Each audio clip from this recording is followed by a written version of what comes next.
होनाया खामानि मावनो होदों मानि थाखाय होदों आरो हमनानै जोंहा बिटिसिआव गोबां आसनि लादों नङा होमबा गोबां आसनि लादों नों एडुकेशन सेक्टराव खामानि मावनो थाखाय सेंग्रा सिख्लानि दायित्व होदों इयुथ बिपिएफनो दायित्व होदों बिएसइउफोरनो दायित्व होदों आरो जायफोर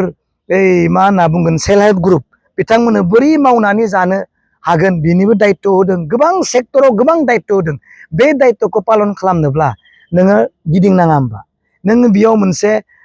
मा होनना बुंगोन मोनसे फोरोंथाइ लाबोनाङा होमबा बेफोरखौ नायनो थाखाय बेफोरनि मानसिजों कमिउनिकेसन लाखिनो थाखाय क'क्राझारनिफ्राय सनितपुरनिफ्राय नोङो धेमाजि नों जिखि जाया गथै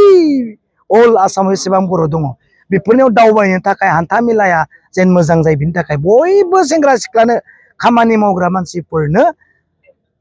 पार्टिनि दैदेनगिरिफ्रा थिखादारफ्रा सोरबा बायना होदों गारिखौ दे